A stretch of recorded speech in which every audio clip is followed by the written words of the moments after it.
Il est tout juste 13h sur Aloula et c'est le journal à la une de cette édition.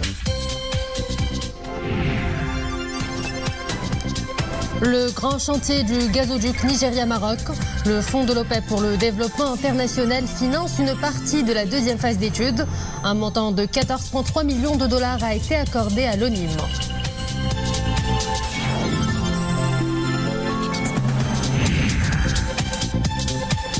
Sport également au programme de cette édition avec la CAN féminine Maroc 2022.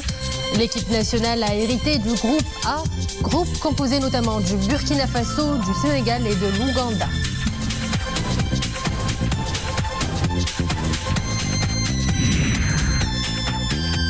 En fin de journal, nous vous embarquerons à Volubilis, cité millénaire du Maroc antique, un site historique et de patrimoine qui reflète les traditions et les modes de vie des civilisations qui se sont succédées dans la région. Madame, Monsieur, bonjour. Gazoduc, Nigeria, Maroc pour ouvrir cette édition. Le Maroc et le fonds de l'OPEP pour le développement international ont procédé à la signature de la documentation juridique pour le financement de la deuxième phase des études du projet de gazoduc Nigeria-Maroc. Un montant de 14,3 millions de dollars a été accordé par le fonds de l'OPEC à l'ONIM au titre de sa contribution au financement de la deuxième phase de l'étude d'avant-projet détaillé. Le projet stratégique du gazoduc Nigeria-Maroc initié par Sa Majesté le roi Mohammed VI et le président Buhari et dont l'accord de coopération a été signé en mai 2017 a l'ambition d'être un catalyseur du développement économique de la région nord-ouest de l'Afrique. Dossier de l'énergie toujours, la porte-parole du gouvernement espagnol Isabel Rodríguez a assuré que son pays est engagé avec le Maroc pour nouer des alliances et des partenariats dans tous les domaines, notamment celui de l'énergie. Nous avons un engagement avec le Maroc, un pays voisin qui a de nombreuses implications économiques, sociales, politiques et sécuritaires, et avec lequel nous devons construire des alliances. Et nous allons également travailler sur l'énergie, a souligné Isabel Rodríguez. Interrogé sur la position de l'Espagne soutenant l'initiative marocaine d'autonomie comme étant la base la plus sérieuse, la plus réaliste et crédible pour la résolution du différend autour du Sahara marocain.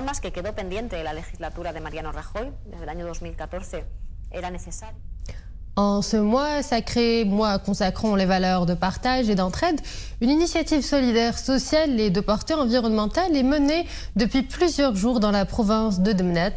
Des actions diverses et louables, notamment en eau potable de plusieurs localités en zone rurale, ou encore la plantation d'arbres et de distribution de produits alimentaires au profit des habitants des zones en situation de précarité.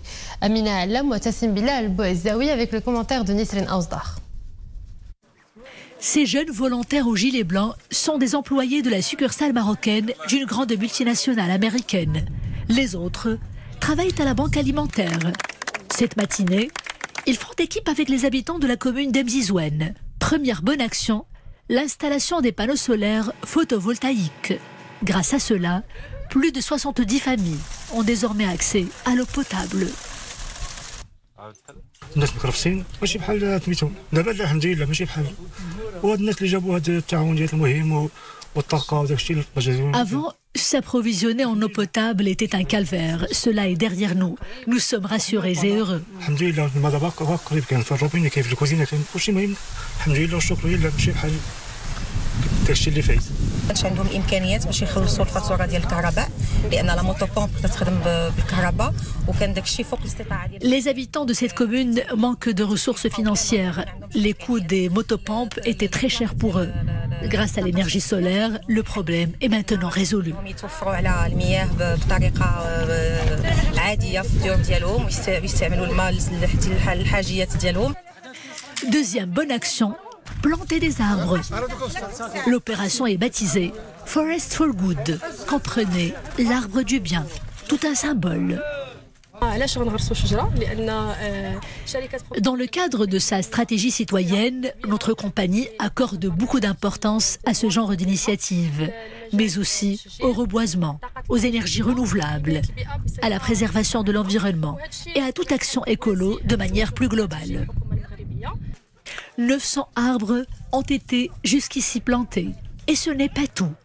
Cette action solidaire a également bénéficié à plus de 200 familles avec la distribution d'environ 8 tonnes de produits alimentaires. Ouvrant notre page sport avec le foot féminin, l'équipe nationale féminine de football a hérité du groupe A de la phase finale de la Coupe d'Afrique des Nations féminines. Groupe composé du Burkina Faso, du Sénégal et de l'Ouganda.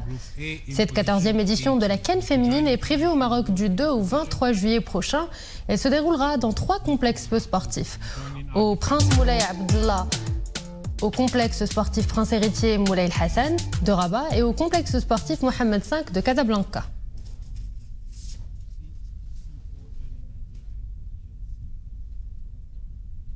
Et cette CAN féminine, le Maroc est déterminé à en faire l'une des meilleures Coupes d'Afrique des Nations féminines de toute l'histoire de la CAF. C'est ce qu'a assuré hier le président de la Fédération royale marocaine de football. Je vous propose de l'écouter. Le Royaume du Maroc est déterminé pour organiser l'une des meilleures, sinon la meilleure CAN féminine de l'histoire de la CAF entre le 2 et le 23 juillet prochain, Inch'Allah. Et cela évidemment pour traduire la volonté collective de développer le football féminin au continent africain, plein de talents féminins et qui méritent toute notre attention et dévouement pour leur développement, mais aussi pour traduire une volonté menée ici au Maroc, au Royaume, depuis des années sous l'égide de Sa Majesté le Roi, que Dieu l'assiste, pour mettre la femme au centre de l'attention de l'action publique. Foot féminin, toujours une discipline qui s'impose chez nous. Les Marocaines ont brillé dans les éliminatoires du mondial féminin U17 hier soir au complexe sportif Prince Héritier Moulay Hassan de Rabat, en match retour du 3e tour. Tenez-vous bien, elles ont marqué 7 buts face à la sélection du Niger. Le bal a été ouvert à la 8e minute par Hiba Karimi. S'en suivront après les buts de Doha Aziz, Doha Al-Madani, les 2 buts de Kenza Al-Qsiri, Maïsan Khnifi et Iman Al-Hnachi. Une victoire qui voit à la sélection une qualification pour le 4e et dernier tour des éliminatoires africaines pour le mondial de la catégorie et qui aura lieu en Inde. Rappelons qu'à l'aller, l'équipe nationale avait largement battu le Niger sur le score de 11 buts à 0.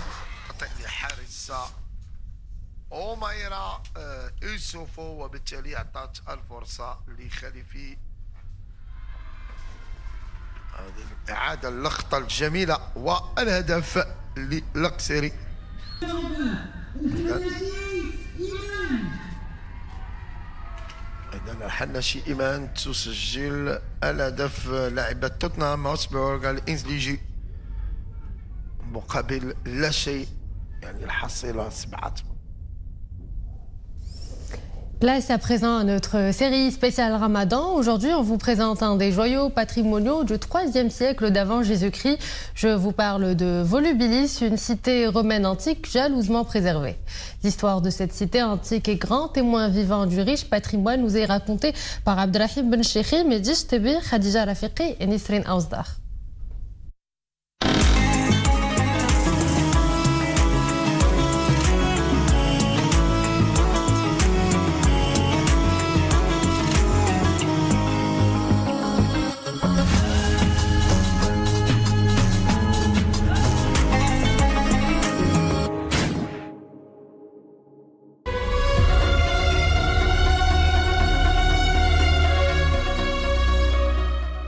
Si ces blocs de pierre et de marbre pouvaient parler, ils raconteraient l'histoire d'un Maroc millénaire, jadis carrefour de plusieurs civilisations. De magnifiques mosaïques,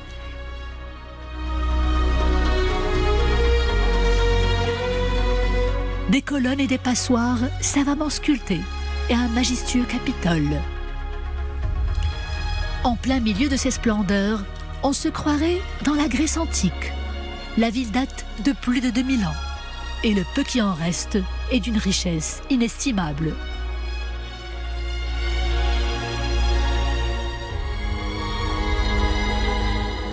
القطع الأثرية اللي متواجدة في المتحف اللي تعود إلى موقع الأثري لوليلي تبرز ثقافة الإنسان. Les joyaux patrimoniaux de ce site historique reflètent le plus fidèlement possible les traditions et les modes de vie des civilisations qui se sont succédées dans la région. Cela en dit long aussi sur les événements majeurs de l'époque. On parle là de la période pré-romaine, mais aussi du legs hérité des musulmans qui ont aussi habité l'ancienne Volubilis.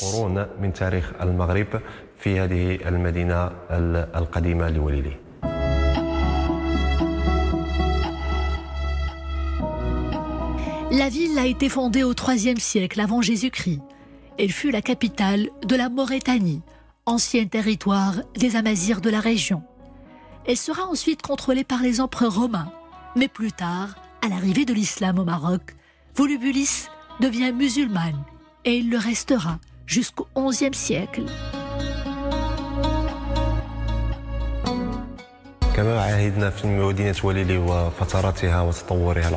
D'un point de vue architectural, Volubilis est d'une rare beauté, ce sens élevé de l'esthétisme caractérisait toutes les civilisations qui avaient fait de ce site historique leur chef-lieu.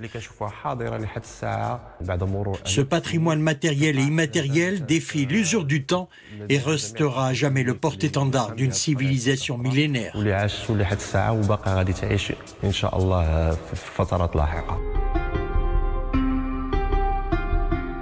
Sa renommée internationale, Volubilis la doit également aux efforts entrepris pour sa conservation.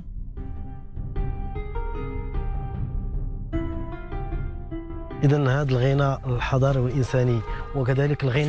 le monde est conscient de la richesse archéologique, patrimoniale et historique de Volubilis, sans oublier bien sûr sa dimension humaine. C'est pour cela qu'elle a été classée patrimoine mondial par l'UNESCO.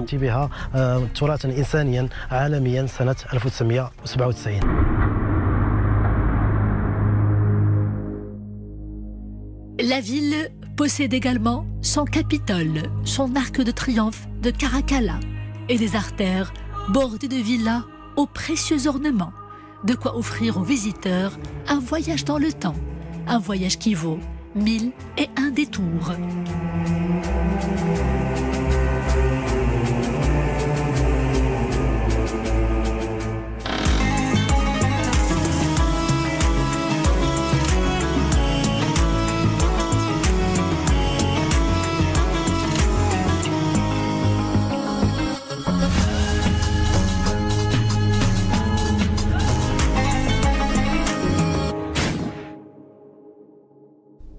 Une dernière escale culturelle et de musique dans ce journal, direction le centre culturel Les Étoiles de Sidi Moumen, où tous les vendredis de ce mois sacré du Ramadan, un concert exceptionnel était proposé au public. C'était le cas hier soir pour une dernière nocturne signée le grand Ma'allem Gnawi Hassan Boussou. Reportage Ahmed Hemri et Dominique Orlando.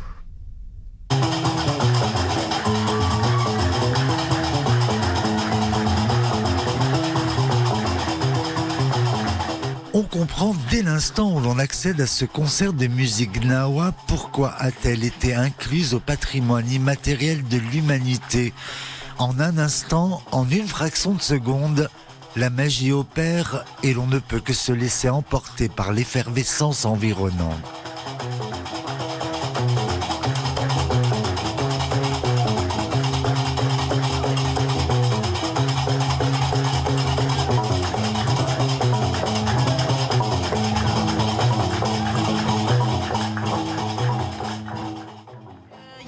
Pendant le mois de Ramadan, une large programmation. Il y avait des projections, des ateliers, des rencontres, des formations qui ont intéressé un large public. Aujourd'hui, on accueille le Ma'allem Hassan Boussou, qui est le Ma'allem Gnawi, qui va nous faire vivre ce monde Gnawa. Aussi, en parallèle, il y a le vernissage d'une exposition de photographie qui entre dans le cadre du concours Crépuscule qu'on lance chaque année.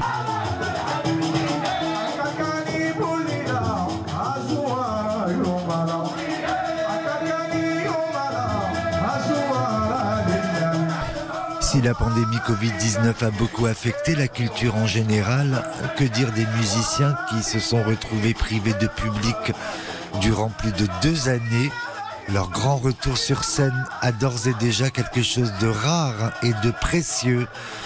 littéralement une offrande faite à tous les publics du monde. Et voilà, c'est la fin de cette édition. Merci à vous de l'avoir suivi. Excellente programmation sur Al-Oula.